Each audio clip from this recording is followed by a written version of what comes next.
Startups का ये culture देश के दूर दराज तक पहुंचे, इसके लिए 16 जनवरी को अब नेशनल स्टार्टअप डे के रूप में मनाने का फैसला भी किया गया है। A resilient nation is only built when billions of dreams across every corner of the nation are nurtured. When every idea and aspiration gets wings to fly. When everyone plays a role in building one of the most promising economies of the world. Startup India was founded 7 years back in 2016 by our Honorable Prime Minister Shri Narendra Modi and propel it towards becoming one of the largest innovation ecosystem in the world. Today, India is one of the fastest growing startup ecosystems in the world. We are adding highest number of startups every day in the world.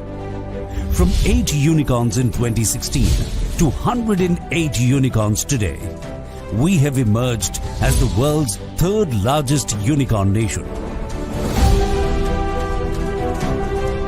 All of this has been possible through the impact of over 54 regulatory reforms that Startup India has brought about since 2016 to increase the ease of doing business, ease of raising investments and reduce compliance burden.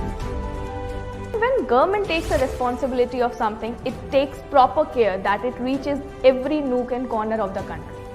So Startup India has been playing and will be playing a major role in the growth story of our country. And very soon, India will not only be seen as the largest consumer market, but also as the largest producer market of the world. From 4 state policies in 2016, today we have 31 states and UTs with dedicated startup policies, spreading the reach of entrepreneurship to 663 districts. I believe it's a great success for Startup India mission, and we have seen like people coming from different background and financial situation. All these schemes made the dream get closer to the reality, and it's been a great journey with Startup India. We have grown immensely from 446 to 87,000 plus DPIIT recognized startups across 56 industries, employing over 8.48 lakh people. Last 7 years have seen an exponential growth in the number of startups and in the different kind of startups that are coming out in India. This is all possible due to the last 7 years journey of Startup India thinking about policies in a wholesome manner. Various initiatives by Startup India have enabled this momentous growth, including National Startup Awards, States Startup Ranking Framework, Seed Fund Scheme and the Government E-Marketplace or GEM. Startup India has actually created a very good systems and processes for adoption of such technologies into government ecosystem. That's really helped us tremendously. And the platforms like GEM, the government e-marketplace, they have specific areas where startups can sell their product to government ecosystems. This incredible journey spanning over 7 years has transformed India through its zeal for entrepreneurship and innovation. This is only the beginning of our journey to a more innovative and inclusive idea. A nation of not just job seekers, but also job creators. Start innovations. Start dreams. Start aspirations. Start hope. Start opportunities. Start possibilities. Start the future. Startup India.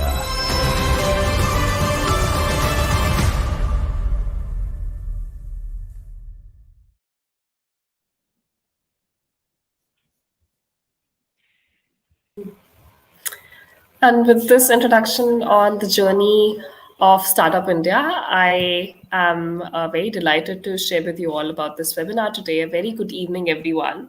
And I welcome you all to the celebratory week. of the National Startup Day. Thank you for joining us for this webinar on Bridging the Bridge, Going Global. I hope this webinar benefits all entrepreneurs joining us and even aspiring entrepreneurs with some dream in their minds. And before we begin with this panel discussion, I would like to introduce our three esteemed speakers this evening with a brief introduction. So we have first Mr. Rajkumar Srivastava with us today. Ambassador Rajkumar is a career diplomat who joined the Indian Foreign Service in 1997. He holds a civil engineering degree from IIT Kanpur. He has pursued further studies in structural engineering and earthquake sciences.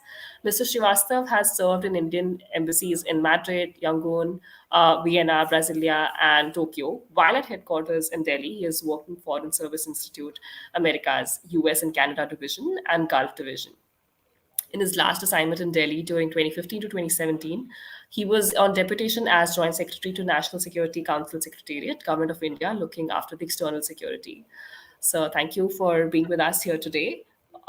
We have our next speaker, Ms. Madhurima Agarwal. She's the country head of Microsoft for Startups India. She started a journey as an entrepreneur herself and then started helping in other organizations driving their growth. Prior to her stint at Microsoft, she's worked across domains and held global leadership roles. Madhurima is an angel investor in a personal capacity. Recently, she has also won the Zinov Award for Next Generation Women Leader. She holds an MBA from IIM Ahmedabad as well. Thank you for being with us here today. Last, we have Mr. Sanjay Mehta. Mr. Sanjay Mehta is a venture investor, founder, and partner in 100x VC, India's first fund to invest in early stage startups using iSafe. That's India Safe Notes and aims to invest in 100 startups in a year, having already invested in 80 innovative and disruptive startups since December 2019. He also runs a family office fund called Mehta Ventures, an independent, privately owned boutique family office, which provides comprehensive startup, estate, and crypto co-investment opportunities to a trusted network of HNI families globally.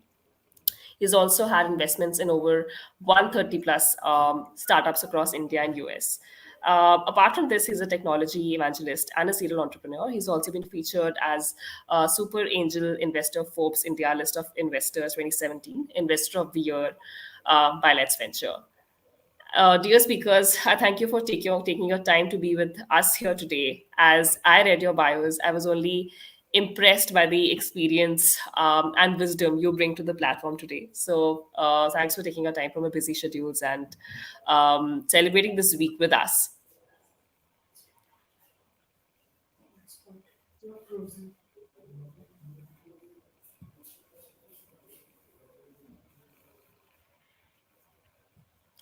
Before we begin, I wanted to share some context also on the startup global expansion. So at Startup India, keeping in mind how various startups have global expansion plans in mind. And while taking survey of our National Startup Award winners, we've seen about 90% startups indicating that they want to expand globally. And there have been a couple of countries on the list. But before we start sharing information from our end, would love to hear from the speakers. So my first question to you all here is, and anyone can start and answer this, that Indian population is vast in number and a startup may have a huge market here in India itself because of this population and the diversity. So why do then startups wish to expand to other countries?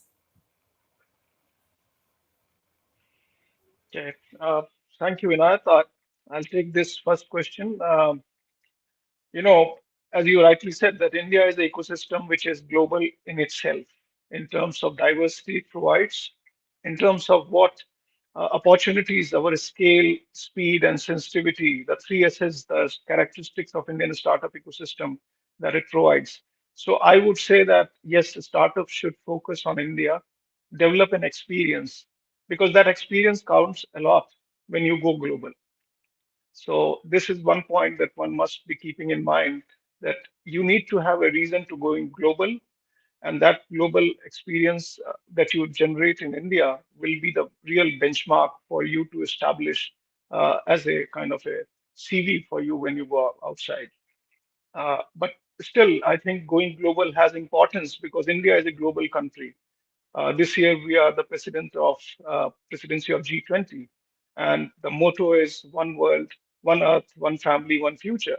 So in that context, also Indians are representing abroad in that Vasudha Kutumbakam, one world, one family uh, concept. And I think we have to be global in our mindset, even though we might be acting local.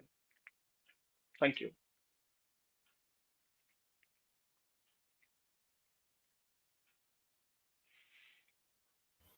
Thank you, sir. Would love to hear more perspective on if you've interacted with startups, if you've heard about them having global expansion plans. What comes to the mind? Why would they do this in the first place? So I can add a bit more context there.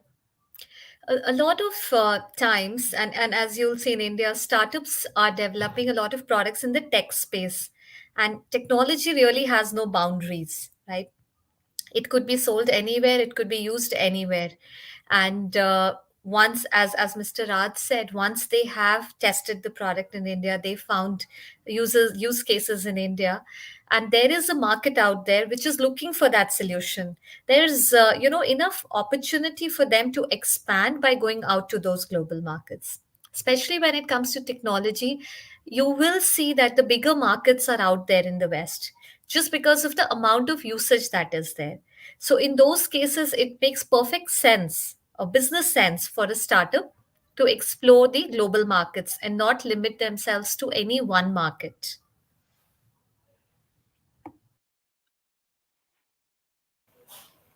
Noted. And as I also think about getting a global perspective, I think my question here next is for our ambassador, Mr. Srivastava here.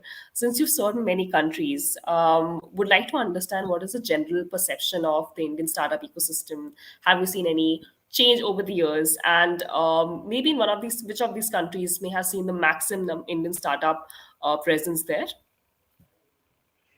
Yeah, so I have experience of working in Japan and now in Croatia and earlier in Europe, but a startup culture or a startup revolution that has taken place in India, and I must take this time to congratulate the Startup India to celebrate this seventh anniversary. And these 7 years, a journey has been made for the whole of India.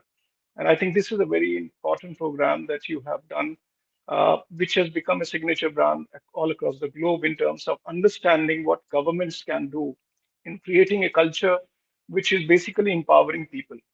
And I think there, the democracy, the principle of democratizing the opportunity is very, very important that Startup India could showcase.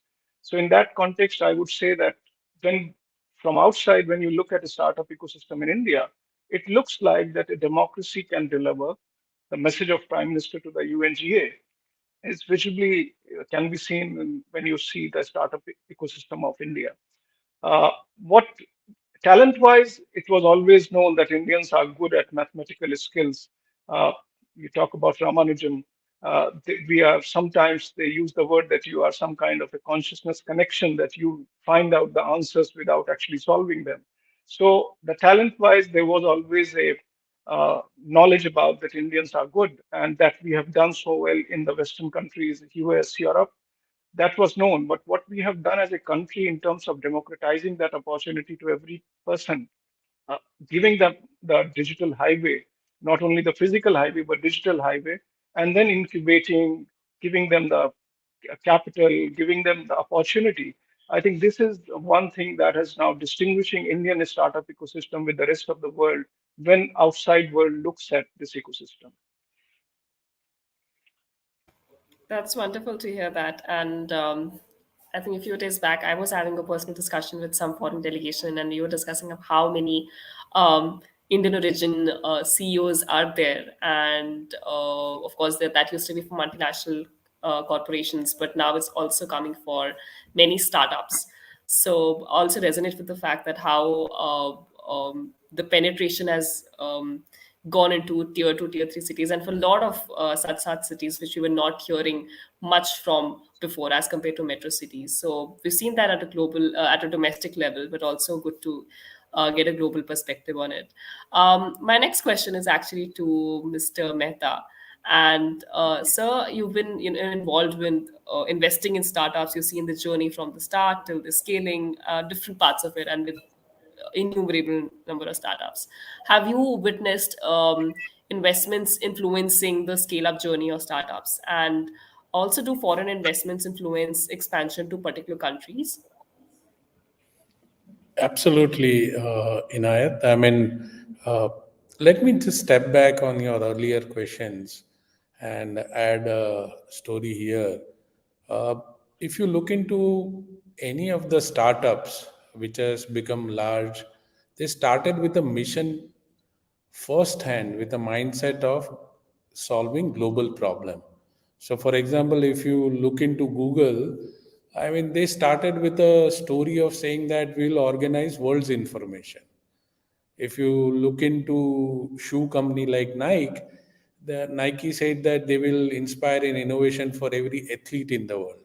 Or Facebook to give power to share and make the world open and connected. So I mean, the mindset of an entrepreneur, in beginning has to be about solving a global problem. While they start across small and gradually build it up, but the story has to be large enough. You look at we have not been able to produce the Googles and the Facebook of the world because we are still looking at a smaller problem statement. I mean, I'm sure we can't say that we will never produce Elon Musk and Steve Jobs in India. We have now got the right platform which government is building. We have good amount of energy within the entrepreneurs. So we need to start thinking little larger. Like, I mean, the way I would put it across today, Elon Musk talks about saying that why are we still on one planet? Why are we not on all the interplanetary? And the guy is working towards it, right? While he's running so many businesses. But what I'm trying to aim is, if we have to think, why not think big? Why not think global, right? Why do we have to solve smaller problems which typically are taken care by a bootstrap business? Startup is all about growth and thinking big. So that would be my first submission. Second is, when we invest into any of the startups, we at 100x.vc, we are a discovery platform, so we give them 1.25 crore as a first check to any of the startup, even when they are at pre-revenue. But what we see is, do they have that hunger for resources and capital to grow, right? If they say that अरे मेरे को 1 crore मिल गया 2 crore मिल गया life set है, right? That's not what we are funding for. If they are not looking at a large problem statement, we are not funding them. We look first at the market, a large market opportunity. Unless we see a large market opportunity, it doesn't excite us. Second is, we look at, do they have that founder's ability to execute that whole idea, right? It may be a great idea, but you don't have execution capabilities, we can't fund them. Third is, we'll look across their ability to decide on a short term plan and how they will be looking at the long term plan in 5 years, 10 years down the line, right? Are they building a company or they are building only valuations, right? So we continuously work across with startup founders, help them channelize on it. From my portfolio, I've seen across quite a lot of startups which have built local and went global across. And from day one, they had a mindset about pricing the software for international markets. They would have a customer service engagement. In India, everybody wants across and help and assistive help, right? Even a small job, you need somebody to help you and guide do it. Whereas in global markets, everything is more or less do it yourself, right? They will figure out the things, kind of. So every market and region has a very different needs, and we try to see how the founders are able to build a plan accordingly, right? And we ask them to go to one country step by step. They can't be in every country, right? So there is a method, there is a process of going global. You can't say, oh, I'm a global company. That doesn't make you a global. There is a plan to execute before making it global. So I mean, this is where your portfolio engagement comes at play, where we invest across, guide these young minds to start thinking exponential and help them channelize their energy to becoming global across. So that's where I would like to rest. Thank you for sharing that. I think love the idea of why not and why limit themselves to a particular geography, even though that's big. And good to see startups already thinking of that global perspective before they're starting off, and also aligned with how every market has different needs, and maybe that also prepares startups to pilot themselves to keep evolving because they have seen different types of market they are venturing into them, and that prepares them. So I think having an understanding of what makes startups go global and how, maybe a little into how to do that, we have some questions around what are some factors that startups consider once they wish to go global. I'm pretty sure they would not be going to every country. Maybe they would be planning step by step. And so, when deciding these countries they want to expand to, what are some factors they should be keeping in mind, or they already keep in mind, to choose a target country? And perhaps at what stage should they consider expanding as one of the factors? So, I mean, there are different strategies for a B2B company and a B2C company. If a company is doing a B2B, they have a very defined universe, saying that these are my set of customers whom I'll be providing solutions. So, they need to channelize their team accordingly to engage with those defined set of customers. When you are in a B2C, you are more talking on building a brand, acquiring those customers, using global channel and platforms. So different strategies are applied across on B2B and B2C markets. In the B2B side of it, your personal engagement with those business guys, your ability to build relationships, your ability to engage with those customers, because those are long term annual contract values which we are looking across. Whereas in the B2C side, everything is about the buying experience, the customer experience, their delivery, how their supply chain will work across, how will the demand supply story will be there on the marketplace. So each one has its own aspect of going global, right? So everybody needs to build a plan before they go global. And for going global, you need capital. Unless you have enough capital, let's say I had a startup, and I'll share real life example. They had raised around $1 million, and they say, let's go to US, set up an office and go live, kind of stuff. And they had to come back because money exhausted very fast, and they couldn't crack the market, right? $1 million doesn't work across in US market. You need to be a series A funded before you set up an office, hire people in US market, because it's a very costly market to operate across. So every business has its own case and how they will be able to engage across. A lot of the D2C brands where we invest across, we ask them to go through modern trade, which means a distributor, somebody who's going to push their product in those market rather than they selling it directly, kind of stuff. So each one has its own strategy to go across. So what we do is, when we invest into any startup at 100x, we invite them for a 6 weeks masterclass where we train them, educate them, work with them on a business plan. One, to create a model whereby they can scale rapidly, and secondly, to help them raise more capital. So that's where we help across. And Mindwell, Inayat, we are the only fund which is investing only in Indian startups. We are very focused. We'll never invest into overseas startups. So whatever said in then opportunity, 100x does only India domiciled startups. Okay, good to hear the customized support for Indian startups here. And I heard raising capital is important, and their strategy of depending on whether they're B2B or B2C startup. That's important and becomes a factor. Is there anything else? Would love to hear from Raj sir and Madhurima ma'am. Yeah, I can add what Sanjay had mentioned about from the venture capital's perspective, the strategy that what our ecosystem is able to provide the help to the startups, young startups, to fill in the gaps which they might be having. When you look globally, for example, in Japan, in a startup which has a solution to the local problems might do a good pitching organized by, say, for example, a Startup India. And you can then be available in terms of what you are bringing to that market.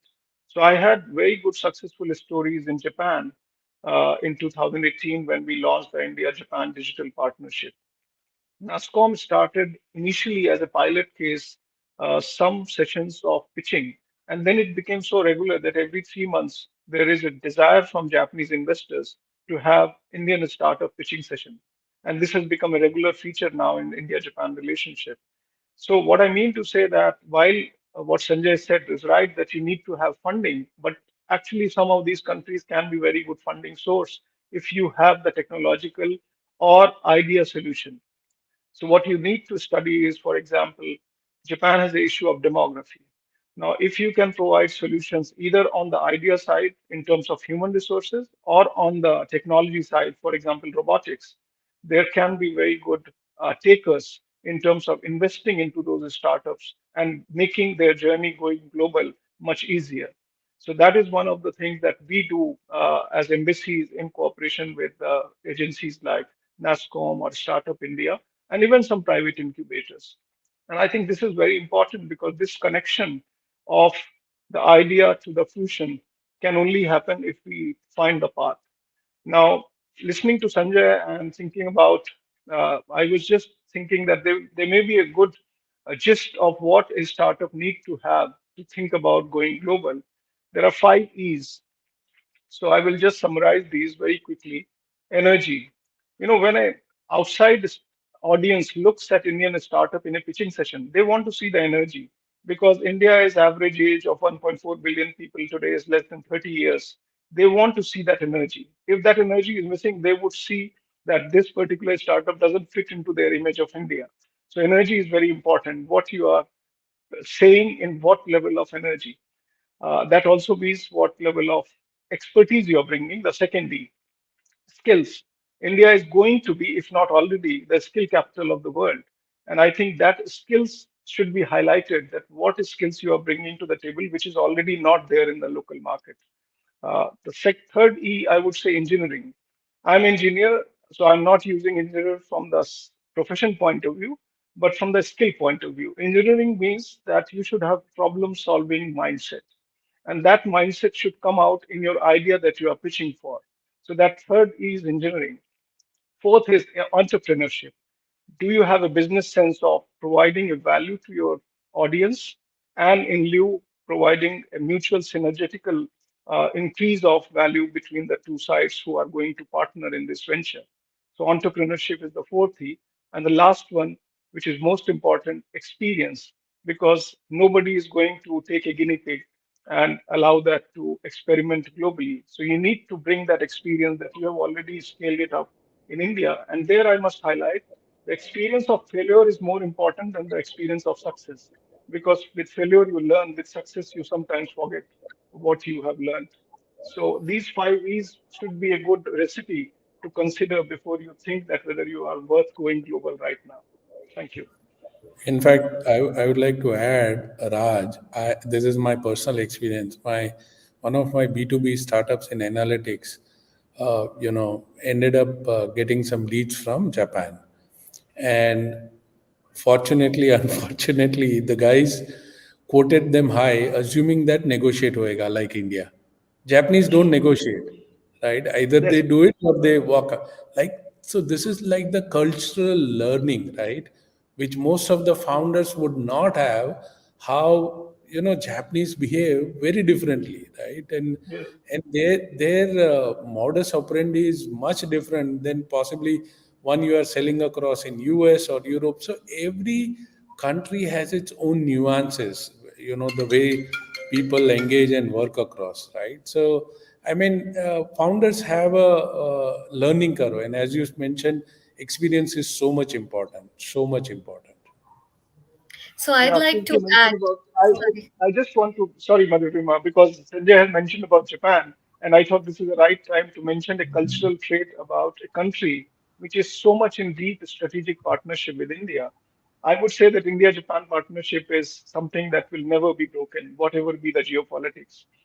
The reason is because, for example, there are some complementarities between India and Japan which are not seen elsewhere. One of them is demography. We are the youngest probably on the planet, and they are probably on the oldest side. So there is a demographical complementarity. But one complementarity for the businesses and startups, which is very important for startups to understand, is their Kaizen of a small improvement every day and our disruption of changing upside down tomorrow.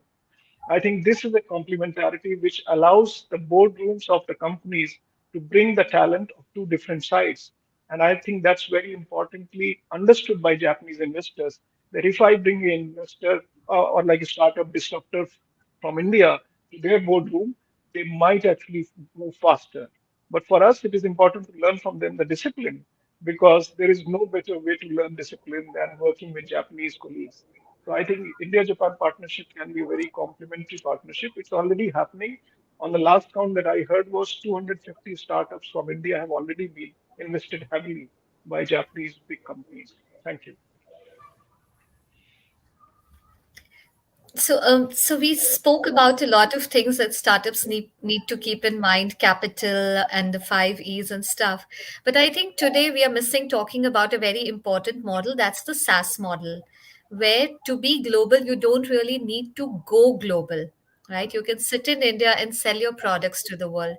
And we have multiple examples of startups that have done that beautifully, which significantly reduces the need for capital, the need for becoming very culturally nuanced, but instead what is required is a very strong understanding of what your customer is looking for, and making your product so easy to use, download, use, install, that there is no physical intervention required. Also, a very important part to keep in mind here is the support that you provide for your product. So if your product is something which requires a lot of support, you're going to struggle if you go global, right, initially. But if you've built a product that requires minimal maintenance, very self-explanatory, anybody can download it, install it, and use it, and it serves their needs, then the whole globe can be your market with very less investment that's required, at least in terms of capital. And when we talk about talent, right? If you go global, as we spoke at length about Japan, it can be very challenging if you have to understand culturally about every country before you step in there to sell. So the strategy is, employ a local person there who understands the market and will help you grow the business. So, like the modern, using channel partners is one thing, but if you do decide as a startup to, do direct sales, make sure you've got a, fabulous salesperson on ground who's got all the connects, because that will significantly accelerate your GTM in a new market. The problem, taking that further on the SaaS story, is most of the founders do not have a payment and billing system first and foremost for global markets. They struggle across creating a billing and a payment problem. And my ask with Startup India, you need to simplify this. The banking system doesn't allow startup founders being able to take money in foreign currencies, banking accounts, transactions going on a recurring subscription basis, charging a card. So most of the guys then move their accounts to Singapore or somewhere else where they are able to do it. So Startup India, if you can take this cause and make it happen for all the startups, it would be great for startups in India. And we are seeing this with many of our portfolio companies, which try to move their billing account to overseas from India. I don't know if Raj, you can help, but I'm just placing this over here, trying being selfish for my portfolio. No, definitely. I think this itself is a startup idea, but I think in some way it is already being addressed in terms of finding methods of payments where, for example, it is said that by 2030, banks might become museums. There will be different ways of payment because that's the blockchain and technology is going to help it. So I think it's around the corner. as the desire and the demand goes, technology fills in the gaps. So it will happen sooner or later, and I think it will be more sooner than later. Yeah, Sure, and sir. I think given how India is one of the most advanced nation in terms of digital payments, that they shouldn't be far enough. But what we do at Microsoft for Startups is that, we work with global startups. It's not startups in India. And we've got a lot of partners on board who facilitate, payments amongst other things, not just payments, but we give them all kinds of support. Of course, give them cloud credits up to $150,000 in free Microsoft product licenses. But as part of the bouquet of offerings, there is access to partners who do make it seamless, to do inter-country payments, and all the other associated challenges can be mitigated.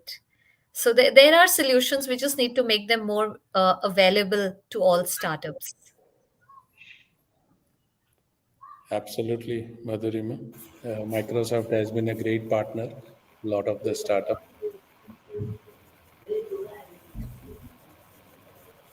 Thank you. Thanks for sharing this. I got a lot of perspective on what factors need to be kept in mind, starting from capital to the 5 E's explained by Raj sir, and I think well pointed out by Ms. Madhurima about certain factors such as SaaS industry, wherein startups don't really have to move to that country.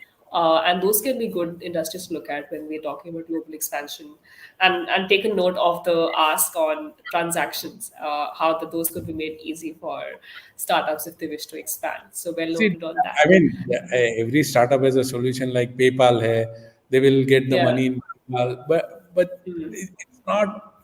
It's filled with friction, right? It's still not as seamless. And if you can do something that would be great on recurring subscriptions, SaaS products, as what Madhurima said, it works very well. All right. And which actually brings me to the next part of my questions about our role, what we can play to support these startups. So I already gauged on how Microsoft has been handholding and supporting startups with overcoming any hurdles they foresee and they experience. And would love to hear from any instances of how you supported startups expand globally, and what kind of support they leveraged. Yeah. So, see, I won't quote any specific examples here because we have a lot of policies around privacy and all, which is taken extremely seriously by us. But I'm very happy to share, uh, think of it how Microsoft supports startups. It supports them right from the idea stage till they grow and become a full-fledged corporate kind of a thing, right? So when they're in the early stages, let's say somebody has got an idea and wants to, just build on something. That's the starting point. That's where the budding entrepreneurs are. So we give them free credits. We give them access to a lot of knowledge, expertise that resides within the Microsoft ecosystem to accelerate their journey and have a world-class product ready. Now, once the product is ready, we give them opportunities to list it on the Microsoft, the Azure marketplace, where all of Microsoft's customers come to buy stuff, right? Buy technology products, and they can be showcased there. And as Microsoft, we make it extremely easy for them to get their transactions done. A startup is great at building a product, and we let them focus on that, and all the peripherals, like how do you sell the agreements and all that, that's taken care of by Microsoft as part of the offering on the Azure marketplace, right? As well as giving them access to a ready customer base. Then think beyond that. The startup further grows. It's really expanded well. It's selling to multiple enterprises, let's say.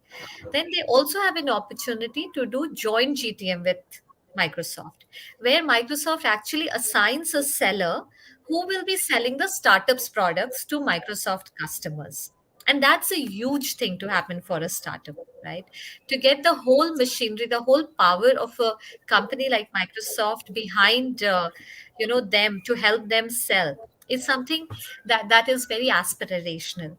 Now, of course, to reach that level, the startup has to perform. It has to have, certain criteria in place. It's not for everyone, but for those who do qualify, For those who have built that world class product and have that offering and are growing fast, we are there to support them. We really run like an engine, the whole company with it has to, right? And we bring that expertise to the startup. So, focus, especially startups in the B2B space, this is a great place for them to be, because Microsoft, having sold to like multiple enterprises, we really understand the B2B business. So bringing and sharing that expertise with startups is of immense value.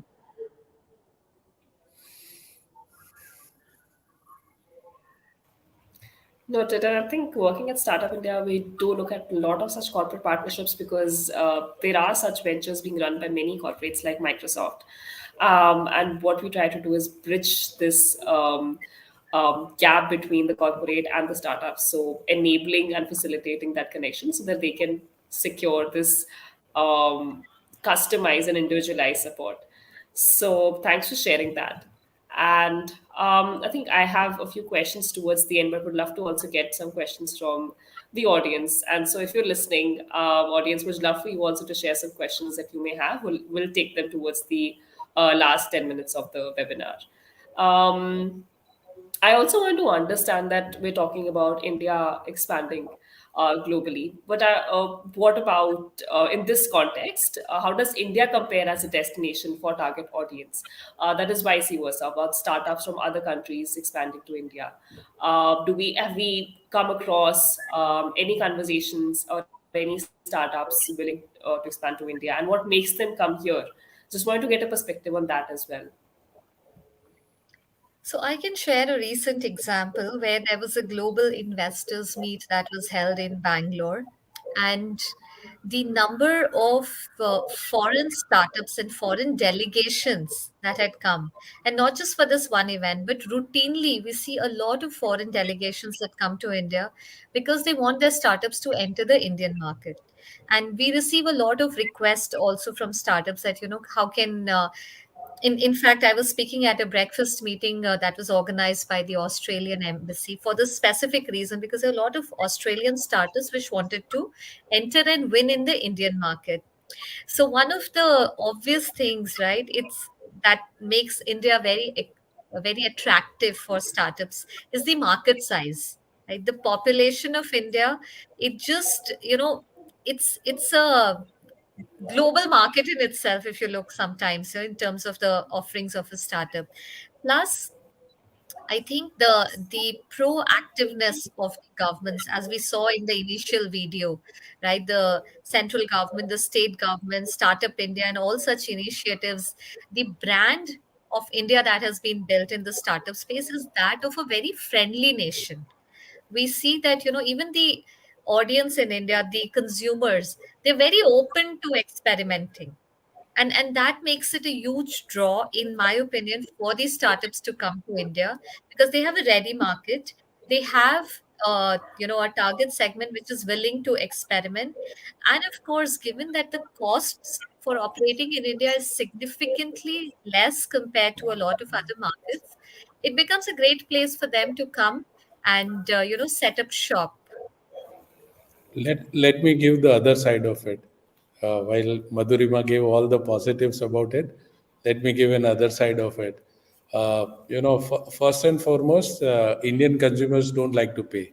Sab free chahiye.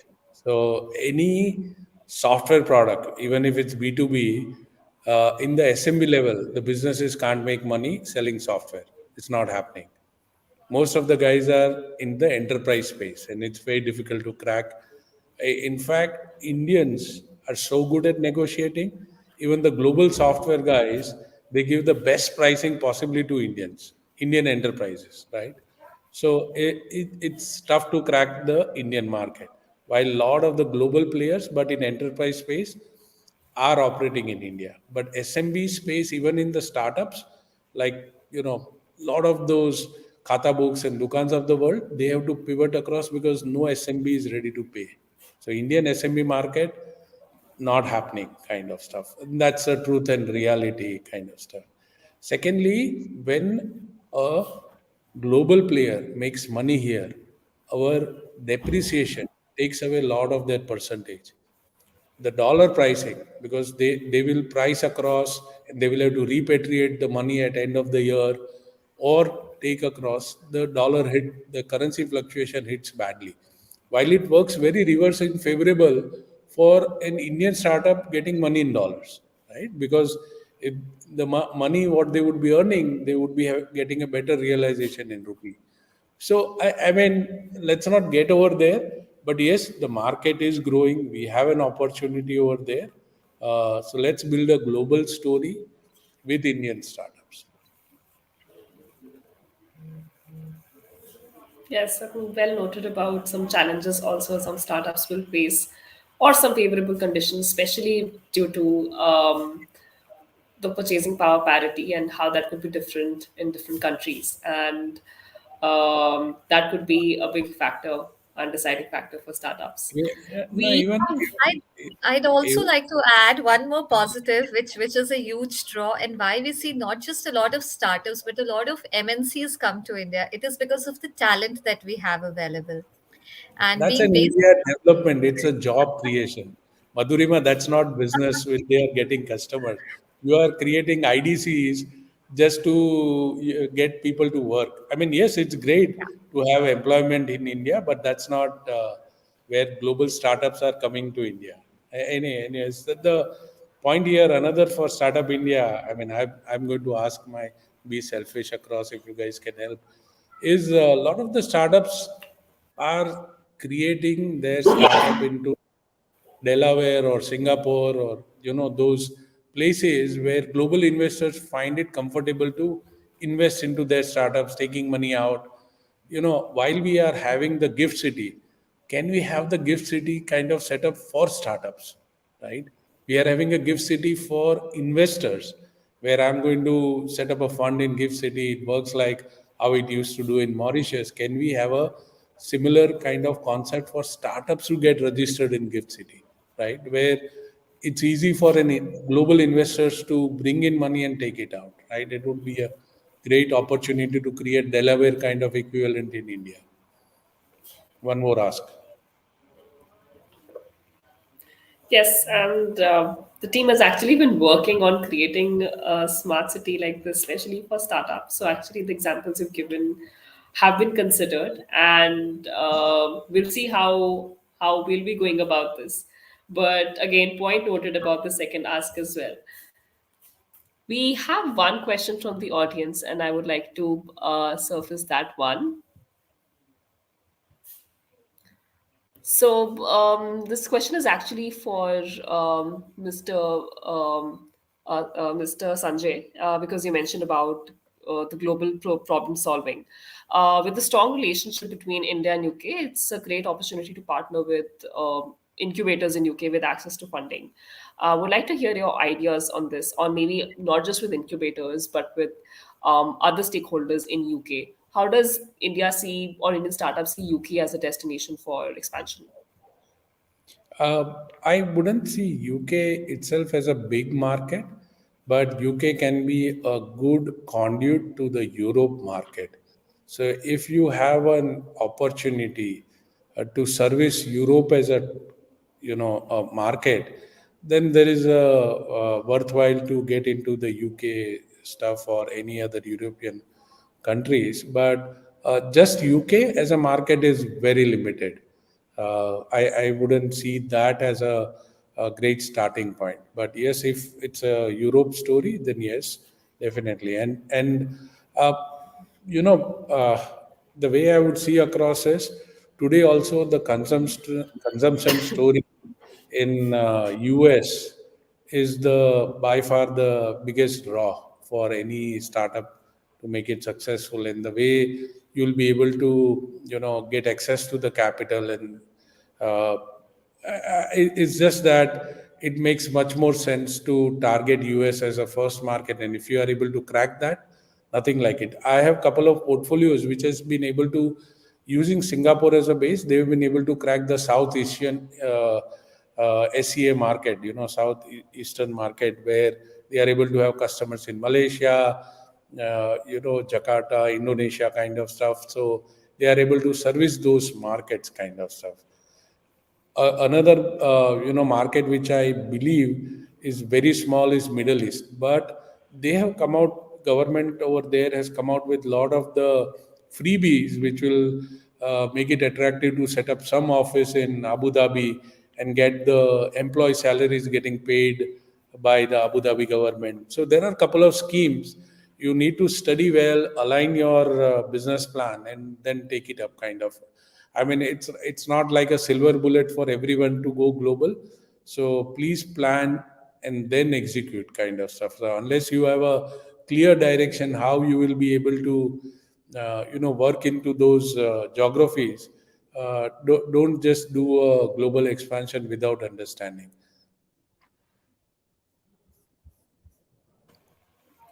Thank you. I think well pointed out on how certain countries can be looked as a gateway to other countries.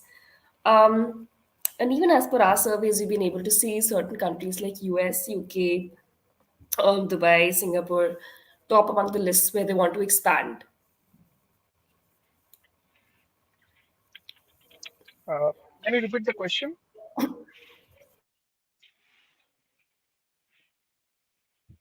Hello, can you hear me?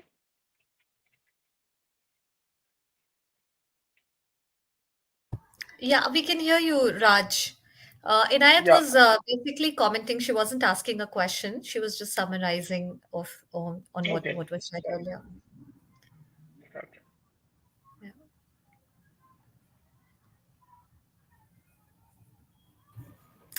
Yes, Mr. Raj, I was just sharing about certain countries which could be looked at as a means of destination, which countries top among the list. So, an audience had actually asked about UK and any other countries also, which could be, in your conversations with startups or from your experience, if any of these No, have been no, among the top list. no. Again, you have to look at the startup ecosystems of different countries. And basically, when we are going global, what is our target? Is it the target to develop a technology partnership? Is it to tap into something high-end market? Or is it for doing some global solutions with some partners across the globe? So, depending upon the objective of going global, you can look at different markets or different destinations. For example, just to give you a small country where I am, Croatia, 4 million population. But if I have to tell you four sectors, it will be very easily for me that if I look at top of their 100 startups, I would say that at least 30% are connected to AI and gaming. Another 20% are connecting to talent search because of the demography issue. So you have to look at the niche of that particular market or the economy and then decide whether you're going there adds value to it and whether you will be welcome as a solution provider. Depending upon your objectives, you can actually explore the whole world because there is an expectation that Indians can actually solve problem. What you need to think very carefully is that whether you're going there among the various options is the best option. Yeah, I think very rightly said.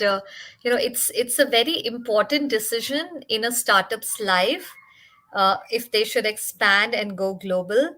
If they do want to do that, then the choice of the country, I think, plays a significant role.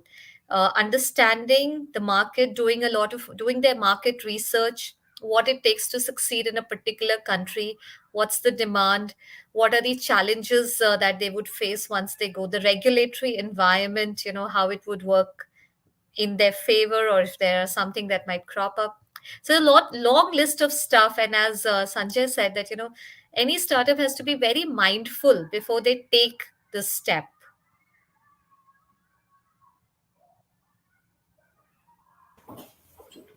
Thank you. Thanks for sharing perspective on this. Um, we are towards the end of the webinar, and most questions from the audience have also pertained to mostly which countries they should be looking at and what factors they should be considering. So, before we close the webinar, any concluding thoughts or something the startup should be keeping in mind? And this quick question is open to anyone. Sure. I would like to say that, if you are building Indian startup or a global startup, we at 100x write the first check of 1.25 crore We invest in a batch mode, so which means we do 20-25 startups, and for each startup we write a check of 1.25 crore. Please apply online at 100x.vc for class 09, and we'll be happy to look at your applications. And thank you, Startup India, for setting this up and giving this platform and hearing the ask from VCs and portfolio companies. Thank you, Startup India.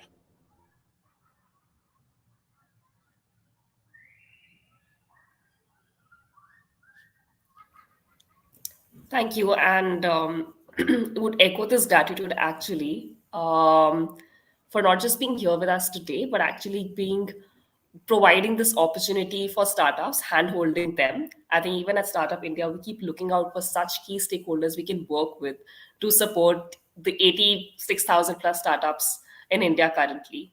So thank you for what you do every day, and thank you for being with us here today. Personally, full of gratitude for Mr. Sanjay, Mr. Raj, and Ms. Madhurima for being with us here today. I will be amiss if I don't mention one thing that, Startup India is playing a great role for Indian startups getting exposure to new markets through the bridges that you have established. One of the 15 bridges is with Croatia and with Japan. So the title of this session was Bridging the Bridge, and I thought I should end it with that the bridges that you have established with the bilateral countries are doing a great job for giving at a very low cost exposure to Indian startups to the different markets so that before they go global, they can already do some study through these bridges. Thank you so much. Thank you so much for having me here. It was a pleasure being here and hearing the thoughts. Startup India has done fantastic work, no doubt about that. Just the fact that you've made all the resources available at one place for the startup to go and figure out, right? Apart from the multitude of programs that you run, it's fantastic, and I think that's what India needs. And happy to be, a partner in this journey and making our startup successful. Thank you. Yes, thank you all. And hopefully, as we look at these 15 bridges right now, would continue with these activities that you do and actually expand this to even further countries. So thank you for all the support that you give. Take a note of the hours that we have, and looking